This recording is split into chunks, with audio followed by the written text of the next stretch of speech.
नमस्कार दोस्तों, मैं डॉक्टर ऋचा सिंह स्वागत करती हूँ आपका मेरे इस YouTube channel learning basic economics with Richa ma'am में। आज हम आपके लिए लेकर आए हैं एक क्वेश्चन आंसर टेस्ट जो कि नेशनल इनकम या राष्ट्रीय आय के टॉपिक से है। नेशनल इनकम पर हम पहले ही 2 वीडियोस देख चुके हैं, बना चुके हैं, जिसमें कि पूरे टॉपिक को डिस्कस किया गया है। और इस वीडियो का पर्पस है कि हम अपनी प्रिपरेशन को जज कर पाएं कि किस लेवल तक हुई है। नेशनल इनकम वैसे भी बहुत सारे एग्जाम्स में पूछा जाने वाला टॉपिक है और इसमें से क्वेश्चन भी बहुत ज़्यादा बनते हैं। तो मैंने पूरी कोशिश की है इससे रिलेटेड ज़्यादातर सभी क्वेश्चन को हम इसमें कवर कर पाए, और उनको हम अच्छे से अगर कर पाते हैं तो ऑब्वियसली हमारी प्रिपरेशन अच्छी है। और क्वेश्चन आंसर्स क्योंकि बहुत ज़्यादा हैं तो एक ही वीडियो में ना लेकर मैंने सीरीज बनाई है, 2 या 3 वीडियोस में हम इसको कवर कर लेंगे। तो चलिए स्टार्ट करते हैं। फर्स्ट क्वेश्चन है, which ministry is responsible for calculating GDP in India?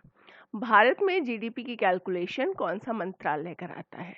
देखिए, अगर ऑर्गेनाइजेशन की बात है तो ये काम है सीएसओ का, सेंट्रल स्टैटिस्टिकल ऑर्गेनाइजेशन। लेकिन यहाँ क्वेश्चन में पूछा गया है कि मंत्रालय कौन सा है, तो आंसर होता है C, ministry of central statistical and programme implementation. Second question है, what base year is used to calculate per capita income in India? Bharat में नेशनल इनकम या पर कैपिटा इनकम की कैलकुलेशन के आधार वर्ष या बेस ईयर किसे माना जाता है? तो है 2011-12। हालांकि इस बेस ईयर को अब अपडेट करना या चेंज करने के ऊपर डिस्कशंस हो रहे हैं, लेकिन अभी तक ऐसा कुछ नहीं हुआ है। तो वर्तमान में जो बेस ईयर है 2011-12 है।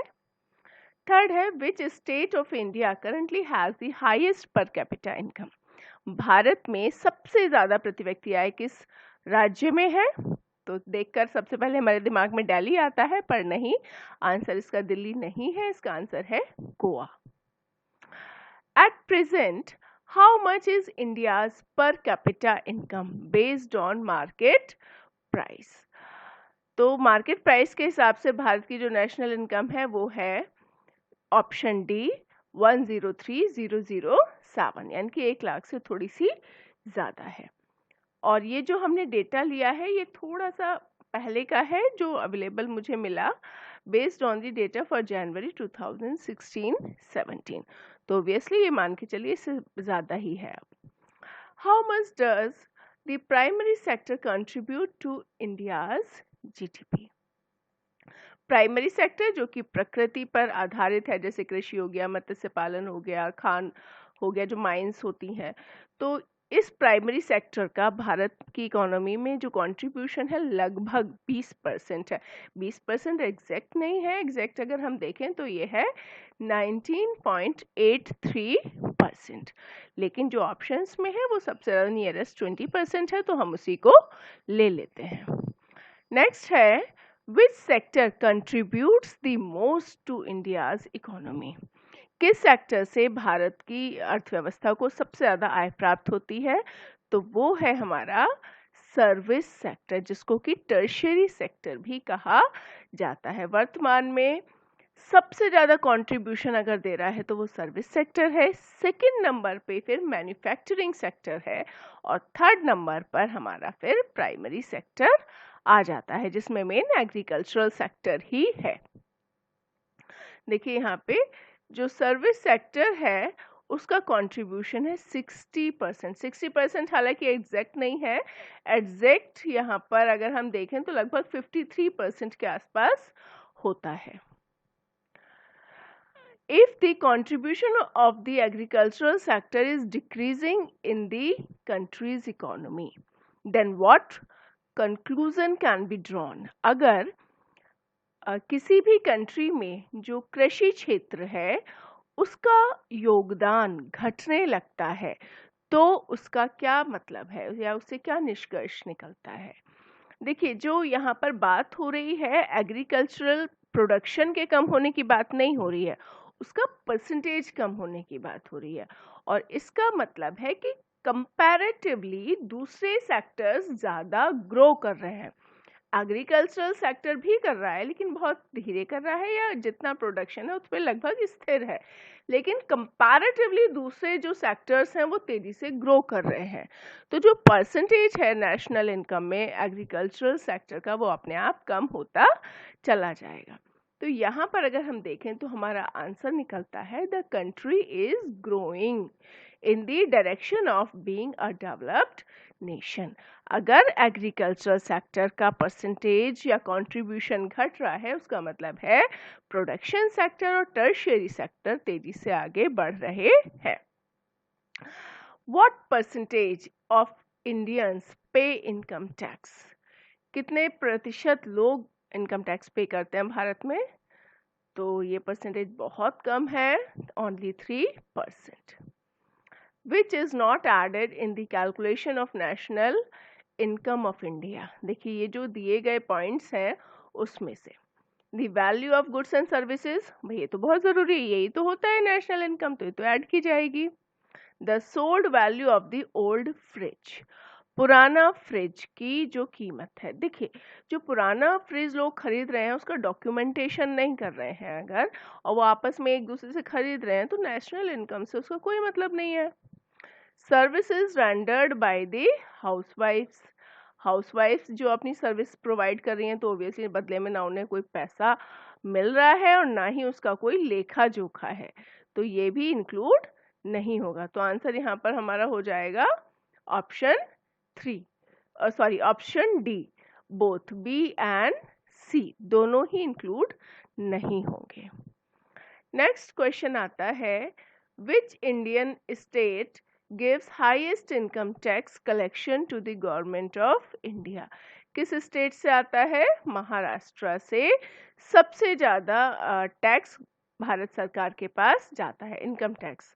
या इसको हम ऐसे भी सोच सकते हैं कि जैसे फिल्म सिटी है, मुंबई है, कितने सारे फिल्म स्टार्स और ये लोग हैं, बहुत ज़्यादा अर्निंग वाला ये पूरा सेक्शन है सोसाइटी का, तो ज़्यादा लोग वहाँ अच्छी अर्निंग वाले हैं तो टैक्स भी ज़्यादा देते हैं। ये सिर्फ कोरिलेट करने के लिए है, रियलिटी से इसका कोई मतलब नहीं है, हो भी सकता है नहीं भी हो सकता। तो यहाँ पर जो हाईएस्ट इनकम टैक्स पे करने वाला स्टेट है वो है Maharashtra. The total amount of income from economic activities across the country in a year is called। देखिए यहाँ पे जो एक तरीके से नेशनल इनकम को ही परिभाषित किया गया है, total amount of income from economic activities, जिनसे जो आय प्राप्त हो रही है, किस लेवल पे? अक्रॉस द कंट्री, बिल्कुल राष्ट्रीय स्तर पे, पूरे कंट्री के लेवल पे और एक साल में, तो ऑब्वियसली वो नेशनल इनकम ही होगी। Which is the largest figure? जो नेशनल इनकम है उसके बहुत सारे रूप यहाँ दिए गए हैं, तो सबसे बड़ा उसमें क्या होगा? तो यहाँ देखिए सबसे पहले हम देखेंगे ग्रॉस किस किस में आ रहा है। जी, तो जी हमारा सिर्फ एक में ही आ रहा है, जीएनपी, क्योंकि ग्रॉस में से हम कुछ भी घटाते नहीं है, सब कुछ जोड़ते ही हैं, तो ग्रॉस हमारा सबसे बड़ा होगा, बाकी नेट और डिस्पोजेबल ये तो कम ही होते चले जाएंगे, तो जीएनपी हमारा सबसे बड़ा फिगर है। Which statement is correct for the nominal GDP? First है nominal GDP is calculated based on the current prices। सही बात है, nominal GDP is calculated based on the base prices, ये तो ठीक नहीं है। data of nominal GDP shows an accurate picture of the economy as compared to the real GDP। तो यहाँ पे देखिए ये बात समझिए कि जो नॉमिनल जीडीपी है वो हमेशा करंट प्राइसेस पर कैलकुलेट की जाती है, और जो रियल जीडीपी है वो हमेशा बेस प्राइसेस पर कैलकुलेट की जाती है। तो यहाँ पर ये दोनों चीज़ें, तो उस हिसाब से हमारा केवल पॉइंट 1 ठीक है। और इसके बाद अगर देखें तो जो एक्यूरेसी होती है डेटा में वो हमेशा रियल जीडीपी की ज़्यादा होती है, ना कि नॉमिनल जीडीपी की। एक्यूरेसी हमेशा उसमें ज़्यादा मानी जाती है, तो इस तरीके से थर्ड पॉइंट भी ठीक नहीं है, केवल फर्स्ट पॉइंट हमारा यहाँ सही है। What is the size of India's economy at present on the nominal GDP basis? तो ये तो आप सुन ही रहे होंगे कि इंडियन जीडीपी का जो मतलब अब उद्देश्य है वो 5 ट्रिलियन डॉलर की होने के लिए है, लेकिन जो वर्तमान में है वो ये आप समझ सकते हैं कि 3 ट्रिलियन यूएस डॉलर से थोड़ा सा कम है, तो 2.93। ये देखिए ये जो गवर्नमेंट ने अपना प्लान रखा है वो 2025 तक भारतीय अर्थव्यवस्था को 5 ट्रिलियन डॉलर तक करने का रखा है। और इस उद्देश्य को पूरा करने के लिए ज़रूरी है कि हर साल जो ग्रोथ रेट है वो 9% रहे कम से कम, तो ही वो इस उद्देश्य को पूरा कर पाएगी। नेक्स्ट है, अच्छा ये मैंने यहाँ पे दिया हुआ है कि जो डेटा लिया हुआ है IMF 2019 की रिपोर्ट के अकॉर्डिंग है। नेक्स्ट है, which sector contributes the most income to India's economy? तो इसमें हमारा आ जाता है टर्शियरी सेक्टर। टर्शियरी सेक्टर को ही हम सर्विस सेक्टर कहते हैं। देखिए इसमें हमारा real estate, hotel, restaurant, telecommunication, ये सारी चीज़ें आ जाती हैं। और जो उसका कंट्रीब्यूशन है वो एग्जैक्ट, मैंने कहा था ना 60%, तो हम अप्रॉक्स कह सकते हैं, लेकिन जो एक्यूरेट है वो 53.66%। मोटा मोटा हम इसको याद रख सकते हैं कि 50% से ज़्यादा तो अकेला केवल टर्शियरी सेक्टर ही कंट्रीब्यूट कर देता है। सेकंड नंबर पे हमारा सेकेंडरी सेक्टर या प्रोडक्शन सेक्टर या मैन्युफैक्चरिंग सेक्टर जिसे हम कहते हैं 31% है। और जो थर्ड नंबर पे हमारा प्राइमरी सेक्टर है 19.8 समथिंग, वो उसका कंट्रीब्यूशन है। Till what time Indian economy want to become a 5 trillion US dollar economy? तो 2025 तक उद्देश्य है, तो यहाँ पे आ जाता है। और इसके लिए फिर देखिए यहाँ पे भी मैंने दिया हुआ है कि ये तभी हम अचीव कर सकते हैं जब हर साल ग्रोथ रेट लगभग 9% का रहे। What is the base year for calculating India's GDP? तो बेस ईयर तो हमारा वही है 2011-12। Who releases data of national income in India? तो ये वो संस्था है जो नेशनल इनकम की कैलकुलेशन कराती है, उसका डेटा रिलीज करती है, सेंट्रल स्टैटिस्टिकल ऑर्गेनाइजेशन। इसके बाद नेक्स्ट है, which country is the 4th largest economy in the world in terms of nominal GDP? तो 4th नंबर पे है जर्मनी। और जर्मनी की इकोनॉमी अगर हम देखें तो वो है 3.86 trillion dollar US dollar.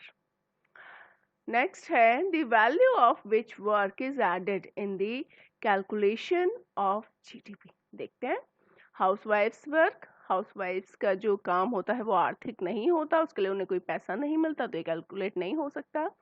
A teacher teaching his own child, अगर अपने ही बच्चे को पढ़ा रहा है तो उसका भी वो पैसा नहीं ले रहा है, ये भी कैलकुलेट नहीं हो सकता। Value of resale of old shares, जो पुराने शेयर्स हैं उनको, ये भी यहाँ पर इंक्लूड नहीं होगा। Construction of new house by an artisan, ये यहाँ पे डी पॉइंट यहाँ पर हमारा सही हो जाएगा। इसके बाद है, the financial year in India is. देखिए जो देश में फाइनेंशियल ईयर स्टार्ट होता है वो हमेशा 1 अप्रैल से स्टार्ट होता है और 31 मार्च को खत्म हो जाता है। जो नॉर्मल ईयर है 1 जनवरी से स्टार्ट हो रहा है, लेकिन जो फाइनेंशियल ईयर माना जाता है वो 1 April to 31 March. Consider the following statements and identify the right ones. First है, national income is the monetary value of all final goods and services produce, सही है बिल्कुल। Depreciation is deducted from gross value to get the net value, ये भी पूरी तरह सही है, तो आंसर हमारा हो जाता है दोनों।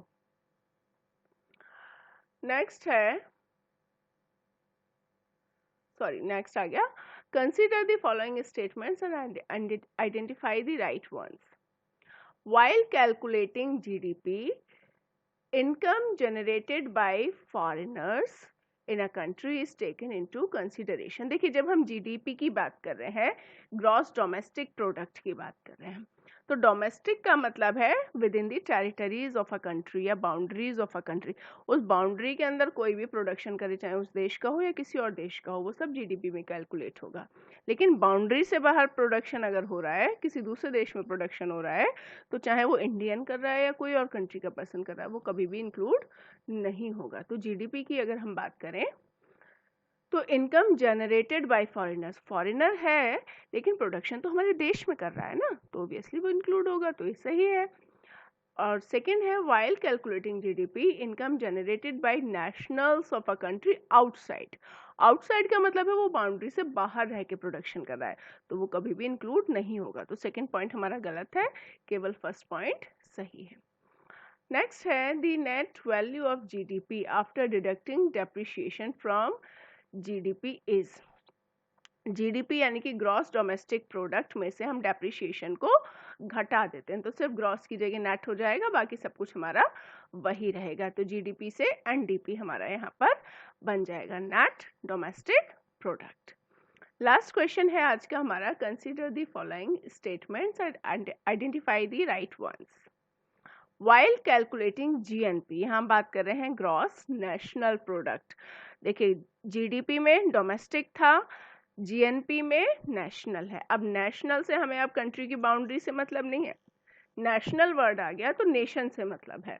उस नेशन का, यानी कि भारत का कोई भी आदमी अगर प्रोडक्शन कर रहा है तो वो कहीं भी करे, इंडिया में करे या किसी और कंट्री में करे, वो इसमें इंक्लूड होगा। और अगर किसी और कंट्री का पर्सन है, वो चाहे हमारे देश में करे या दूसरे देश में करे, वो कभी भी भारत की आय में कैलकुलेट, यानी कि जीएनपी में कैलकुलेट नहीं होगा। जीएनपी से मतलब है नेशन से, मतलब नेशन जो देश के लोग हैं उनसे है यहाँ पर इसका मतलब। तो while calculating GNP, income generated by foreigners in a country is taken into consideration. भाई फॉरेनर्स हैं तो हम कैसे कैलकुलेट कर सकते हैं उनका, यहाँ तो नेशन की बात है ना। फिर while calculating GNP, income generated by nationals of a country outside, national से ही तो हमें मतलब है, चाहे वो आप कहीं भी करें, आउटसाइड करें, it's okay, is taken into account. तो यहाँ पे हमारा सेकंड पॉइंट सही हो जाता है। तो इस तरीके से आज के हमारे 25 क्वेश्चंस कंप्लीट हो चुके हैं। Thanks for watching this video, और अगर आपको अच्छा लगा तो इसे लाइक ज़रूर करें, and please don't forget to subscribe my YouTube channel. धन्यवाद।